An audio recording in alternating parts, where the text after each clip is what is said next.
Good afternoon all of you. आशा करती हूँ आप सब अपने घरों में स्वस्थ होंगे, सुरक्षित होंगे।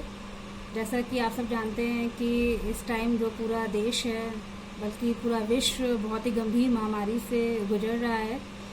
और मैं समझ सकती हूँ कि इस दौरान आपकी जो पढ़ाई है बहुत ही बाधित हो रही है। कक्षाएं निरंतर नहीं चल पा रही हैं लॉकडाउन की वजह से। और इसीलिए आज हम ये वीडियो लेके आए हैं। हमने एक सोचा है कि हम आपके सिलेबस के अकॉर्डिंग पर्टिकुलर टॉपिक वाइज आपको छोटी छोटी वीडियो क्लिपिंग बनाकर व्हाट्सएप ग्रुप पे पोस्ट करेंगे। और वो वीडियो जो है क्लिपिंग है हमारी कॉलेज वेबसाइट पे भी अपलोड होगी, आप उसको देख सकते हैं। सारे टीचरों से मेरी बात हुई है, वो टॉपिक वाइज टॉपिक वीडियो बना रहे हैं। अभी आपको कुछ दिन बाद आपको वीडियो आनी पोस्ट होनी भी शुरू हो जाएंगी। और एक चीज़ मुझे और कहनी थी कि उनको देखकर या आप खुद भी स्वयं भी अपना सेल्फ स्टडी कर रहे होंगे, अगर आपकी कोई प्रॉब्लम है किसी टॉपिक को लेकर तो वो आप व्हाट्सएप ग्रुप बने हुए हैं, आप उसमें पूछ सकते हैं। मैं ये तो नहीं कहती कि तुरंत उसका उत्तर आपको मिल जाएगा, क्योंकि हो सकता है टीचर फ्री हो नहीं हो, लेकिन ये ज़रूर है जैसे ही प्रश्न उस टीचर के पास पहुँचेगा आपको मैं उसका उत्तर ज़रूर मिल जाएगा। 2-4 दिन में आपको उसका उत्तर भी मिल जाएगा। तो आप बेझिझक अपने प्रश्न पूछ सकते हैं, बजाय इसके कि आप इधर उधर के पोस्ट डालें। क्योंकि कॉलेज ग्रुप है, कॉलेज ग्रुप का एक डेकोरम होता है, उसको मेंटेन करना हम सबकी जिम्मेदारी है। बड़े हैं, मुझे आप लोगों को समझाने की आवश्यकता नहीं है। दूसरी चीज़ यह है कि इसी परिप्रेक्ष्य में मैं भी आज आपको एक टॉपिक पढ़ाने जा रही हूँ। जानते हैं आपकी मैं इतिहास की विषय मेरा इतिहास है और मैं इतिहास पढ़ाती हूँ आपको। उसी का एक टॉपिक है गुप्त साम्राज्य। आशा करती हूँ कि आपने मौर्य साम्राज्य पढ़ लिया होगा, सुधीर सर ने आपको पढ़ा दिया होगा, सेकंड सेमेस्टर का ये टॉपिक है। और तो हम लोग पढ़ते हैं गुप्त साम्राज्य। अब आती है कि हमें सबसे पहले हम सोर्सेस हमें कहाँ से मालूम चलते हैं। अच्छा, एक चीज़ और है कि भारत में जो सबसे पहला शक्तिशाली साम्राज्य था वो था मौर्य साम्राज्य। यानी मौर्य साम्राज्य एक ऐसा साम्राज्य था जिसने भारत को सर्वप्रथम एक राजनीतिक एकता में, एक राजनीतिक सूत्र में बांधा था। लेकिन मौर्यों के पतन के बाद जो छोटे छोटे विदेशी आक्रमणकारी आए हैं, जैसे शुंग वंश आया है, आपको कुषाण वंश आया है, इंडो ग्रीक्स आए हैं, इनके जाने के बाद जो मौर्यों के बाद जो सबसे पुनः एक राजनीतिक शक्ति के रूप में उभरा था वो था गुप्ता डायनेस्टी, यानी गुप्त साम्राज्य। मौर्यों के पतन के बाद इन्होंने ही गुप्त साम्राज्य ने ही भारत को एक बार पुनः राजनीतिक सूत्र में बांधा, संपूर्ण भारत को। तो अब ये हमें कैसे जानकारी मिलती, सबसे पहले हम देखते हैं इसके सोर्सेस क्या है। जो इसका प्रथम सोर्सेस साहित्यिक जो लेख हैं, जैसे आपको पुराण, जो 18 पुराण है हमारे, इसमें जिनके बारे में जो विष्णु पुराण है, वायु पुराण है, ब्रह्मांड पुराण है, इससे हमें खास तौर पर गुप्तों के बारे में संपूर्ण जानकारी प्राप्त होती है। दूसरा अगर हम करेंगे आपके जो विशाख दत्त की किताब है देवी चंद्रगुप्तम, ये नाटक है। देवी चंद्रगुप्तम से भी हमें गुप्तों के बारे में काफ़ी कुछ जानकारी प्राप्त होती है। ऐसे ही वात्सायन की कामसूत्र है और शूद्र की मच्छकटिका में, जिससे हमें गुप्तों के बारे में काफ़ी कुछ प्रकाश पड़ता है।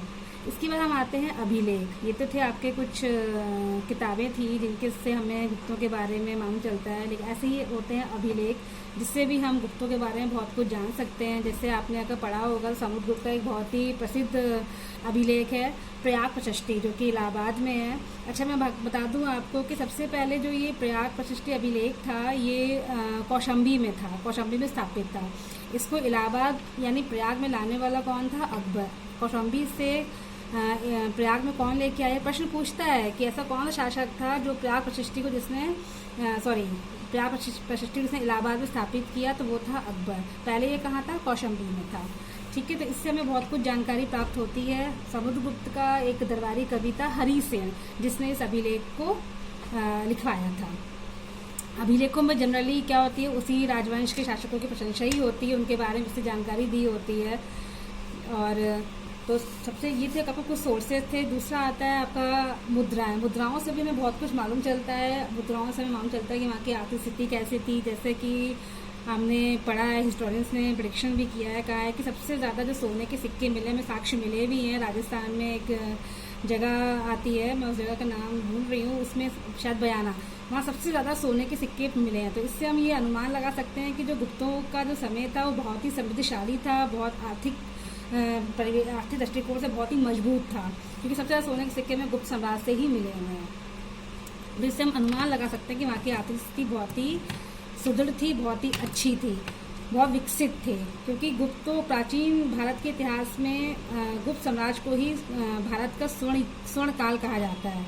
तो हम ये कह सकते हैं शायद इस वजह से स्वर्ण काल कहा जाता होगा, क्योंकि गुप्त साम्राज्य ने बहुत विकास किया था। भारत इनके शासनकाल में भारत काफ़ी विकसित हो चुका था। भारत की जो स्थिति थी बहुत अच्छी थी, बहुत सुदृढ़ थी, इसलिए हम इसके जो उतने भी काफ़ी सारे मंदिरों का निर्माण हुआ, कई सारी कलाएं विकसित हुई, कई सारी रचनाएं हुई। तो इन सबको देखते हुए हम लोग कह सकते हैं कि गुप्त साम्राज्य जो था वो भारत का स्वर्णकाल उसको माना जाता है।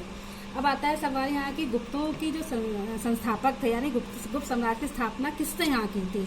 तो सबसे पहला आता है श्रीगुप्त। श्रीगुप्त पहला ऐसा शासक था जिसने गुप्त साम्राज्य की स्थापना भारत में की। इनका जो जहाँ उन्होंने स्थापना की थी वो जो मॉडर्न हमारा आधुनिक उत्तर प्रदेश है और बिहार है उसको माना जाता है। और क्योंकि हमें कैसे मालूम चलता है, समुद्रगुप्त के जो प्रयाग प्रतिष्ठी अभिलेख है उसमें ही हमें ये मालूम चलता है। उसमें सबसे पहला जो सर्वप्रथम नाम दिया है वो श्रीगुप्त का ही नाम दिया है, उसके बाद घटोत्कच का नाम दिया है। तो इससे हम अनुमान लगा सकते हैं, इतिहास का अनुमान लगाते हैं। तो हो सकता है कि गुप्त साम्राज्य का जो सबसे प्रथम शासक था, जिसमें संस्थापक था, वो था श्रीगुप्त। इसके बाद आता है घटोत्कच। घटोत्कच और श्रीगुप्त के बारे में बहुत ज़्यादा विवरण हमको नहीं मिलता है, बस ये इसमें दिया हुआ है कि घटोत्कच को महाराज की उपाधि से नवाजा गया था। इसके बाद जो सबसे शक्तिशाली राजा हुआ वो था चंद्रगुप्त प्रथम, जिनका जो समय था वो 319 से लेकर 335 तक था। इन्होंने शासन किया। इन्होंने राजा बनते ही इनको एक उपाधि दी गई थी महाराजा धीराज। तो इस उपाधि से हम ये कह सकते हैं, अनुमान लगाते हैं कि इन्होंने अपने साम्राज्य की सीमाओं को काफ़ी विस्तार किया होगा, काफ़ी कुछ इन्होंने समृद्धशाली रहा होगा के शासनकाल में, इसीलिए इनको महाराजा धीराज की उपाधि से नवाजा गया। राजा बनते ही इन्होंने एक कैलेंडर का निर्माण किया था, वो था गुप्त संवत। उसका जो 319 BC में आपने अगर पढ़ा हो, कुषाण ने भी, जो कुषाण थे उन्होंने भी एक कैलेंडर का निर्माण किया था 78 में, वो था आपका शक संवत। ऐसे ही चंद्रगुप्त प्रथम ने भी एक कैलेंडर का निर्माण किया गुप्त संवत, जो कि 319 BC में। प्रश्न आता है कि गुप्त संवत का समय पूछते हैं 319 किसने किया, चंद्रगुप्त प्रथम ने किया था।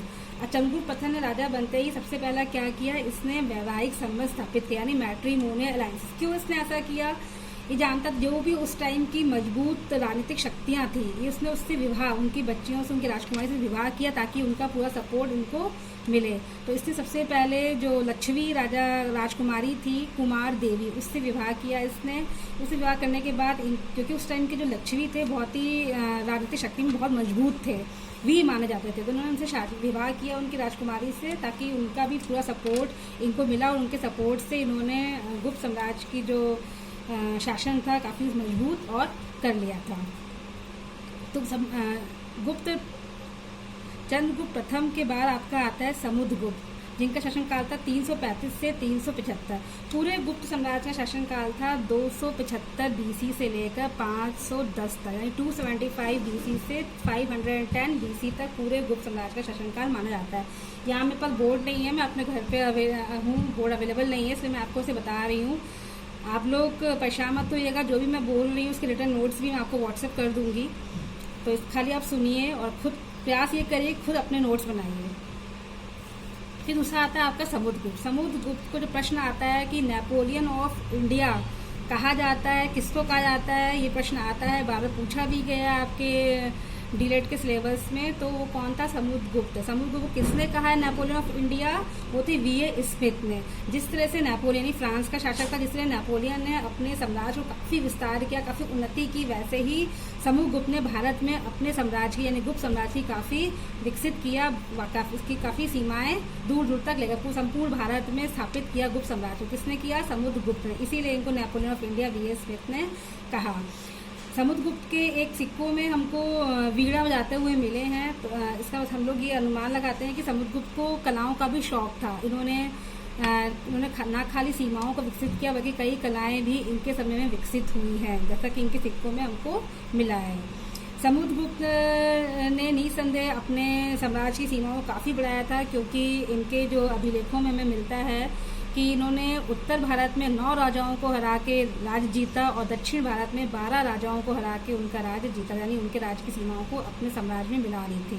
तो ये सब हमें अभिलेख से ही मिलता है, जो कि समुद्रगुप्त का अभिलेख जो सबसे प्रसिद्ध अभिलेख था वो था प्रिया प्रशस्ति, जिसको हरिसेन ने लिखा था। ऐसे ही समुद्रगुप्त के बाद आते हैं, एक आया था रामगुप्त, बीच में किताबों में बहुत किताबों में दिया है, कई किताबों में नहीं भी दिया है। डायरेक्ट समुद्रगुप्त के बाद चंद्रगुप्त द्वितीय का नाम आता है। रामगुप्त का नाम इसलिए कई किताबों में नहीं देते हैं क्योंकि उसका बहुत ही शॉर्ट टाइम के लिए उन्होंने शासन किया था। रामगुप्त कहते हैं कि बहुत ही एक कायर राजा थे, बहुत ही निर्बल राजा थे। इन्हीं के समय में, रामगुप्त के समय में शकों ने आक्रमण कर दिया था भारत में और इन्होंने अपने हथियार डाल दिए थे रामगुप्त ने। और क्योंकि रामगुप्त की एक पत्नी थी धूम्रसौम्नी, कहते हैं बहुत ही सुंदर थी वो, तो जब इन्होंने हथियार डाल दिए तो शकों ने इनसे कहा कि अगर आप अपनी पत्नी को, अपनी धर्म पत्नी को हमें सौंप देंगे, हमारे राज्य में भेज देंगे, तो हम जो भी आपका राज्य हमने जीता है उसको हम वापस कर देंगे। और इन्होंने वैसे ही किया।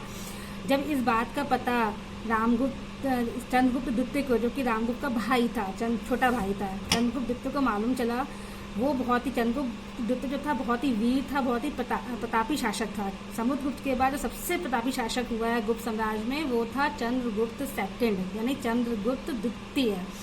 जब इनको इस बात का मालूम चला तो ये खुद ध्रुवस्वामी के वेश में, यानी कि स्त्री की वेशभूषा में पूरा प्लान करके ये गए थे, अपने सैनिक को भी लेके गए थे। कहा जाता है कि जैसे ही शक जो राजा थे उन्होंने जैसे ही आलिंगन करना चाहा ध्रुवस्वामी समझ के, वैसे ही इन्होंने तलवार से उस पर वार कर दिया और उसका वध कर दिया। बाद में इन्होंने रामगुप्त को भी मारकर खुद राजा बन गया। कौन? चंद्रगुप्त द्वितीय। और ध्रुवस्वामिनी जो थी उससे विवाह कर लिया था चंद्रगुप्त द्वितीय ने। चंद्रगुप्त द्वितीय को देवराज और देवगुप्त भी कहा जाता है, किताबों में दिया हुआ है। अगर पूछे देवराज कौन थे तो देवराज चंद्रगुप्त द्वितीय थे, या देवगुप्त भी इनको कहा जाता है, इनके मतलब इनके ये नाम थे। ठीक है, इनका जो शासनकाल था 375 से लेकर 415 ईस्वी तक BC तक इन्होंने शासन पूरा किया। जब इन्होंने शकों को पराजित किया था तभी इनको उपाधि मिली थी विक्रमादित्य। चंद्रगुप्त द्वितीय को किसको ये उपाधि मिली? विक्रमादित्य की क्वेश्चन आता है। गुप्त शासक कौन सा गुप्त शासक था जिसे विक्रमादित्य की उपाधि से नवाजा गया? तो वो था चंद्रगुप्त द्वितीय, जिसको शकों को पराजित करने के बाद विक्रमादित्य की उपाधि मिली थी। और इसी को पराजित करने के बाद चंद्रगुप्त सेकंड ने ही चांदी के सिक्के चलवाए थे। ये प्रश्न भी कई बार पूछा गया है, पीसीएस एग्जाम में पूछते हैं कि गुप्त शासकों में ऐसा कौन सा शासक था जिसने चांदी के सिक्के चलवाए थे? तो वो थे चंद्रगुप्त द्वितीय। चंद्रगुप्त द्वितीय के ही समय में 9 रत्न रहा। इसके जवाब में 9 रत्न थे। 9 रत्न यानी हम कह सकते हैं कि ऐसे 9 विद्वान पुरुष जिसके पास कुछ ना कुछ विशेष कलाएं थी, जो धन्वंतरी थे और भी कई थे इनके। तो वो किसके शासन काल में थे? चंद्रगुप्त द्वितीय के काल में 9 रत्न। कालिदास भी थे उसमें से, जिन्होंने कई रचनाएं लिखी हैं, आप सब जानते हैं उनके बारे में। चंद्रगुप्त, वैसे तो जो गुप्तों की राजधानी थी वो थी पाटलिपुत्र, लेकिन चंद्रगुप्त द्वितीय के टाइम में उज्जैन को भी पाटलिपुत्र माना गया था, यानी 2 उसकी राजधानी नहीं, एक पाटलिपुत्र एक उज्जैन। चंद्रगुप्त द्वितीय के ही टाइम पर फाहियान भारत विवरण के लिए आया था और फाहियान ने भारत विवरण किया, भ्रमण किया और इसके बारे में बहुत कुछ लिखा। चंद्रगुप्त के बाद आते हैं चंद्रगुप्त सेकंड का मैं बता दूं, जैसे समुद्रगुप्त एक अभिलेख था आपका प्रयाग प्रशस्ति, वैसे ही चंद्रगुप्त द्वितीय का एक अभिलेख है महरौली प्रशस्ति। और एक इनका जो मुख था वो था मथुरा स्तंभलेख, जिससे हमें चंद्रगुप्त द्वितीय के बारे में काफ़ी कुछ जानकारी प्राप्त होती है। चंद्रगुप्त द्वितीय के बाद आते हैं आपके कुमारगुप्त के बारे में प्रश्न ये पूछा जाता है कि ऐसा कौन सा शासक था जिसने नालंदा यूनिवर्सिटी का निर्माण करवाया था? वो था कुमारगुप्त। देखिए, वैसे तो जो गुप्त लोग थे वो वैष्णव धर्म को बहुत मानते थे, लेकिन उन्होंने और भी धर्मों को सपोर्ट किया है। इनके सपोर्ट से ही, क्योंकि जो नालंदा यूनिवर्सिटी थी, जो नालंदा विश्वविद्यालय था, वो पूरा बौद्ध शिक्षा का केंद्र था। तो सबसे बड़ा बौद्ध शिक्षा केंद्र था वो था नालंदा विश्वविद्यालय, जो कि कुमारगुप्त के सपोर्ट से निर्माण करवाया गया था। कुमारगुप्त के ही शासनकाल में हूणों ने आक्रमण किया था। ये प्रश्न आता है कि ऐसा कौन सा गुप्त शासक था जिसके समय में हूणों ने आक्रमण किया, और ऐसा कौन सा शासक काल था जिसके समय में हूण लोग पूर्णतः भारत से चले गए, या कह सकते हैं भाग गए थे। तो कुमारगुप्त के शासनकाल में हूणों ने आक्रमण किया और स्कंदगुप्त के शासनकाल में हूण पराजित होकर भारत से चले गए थे।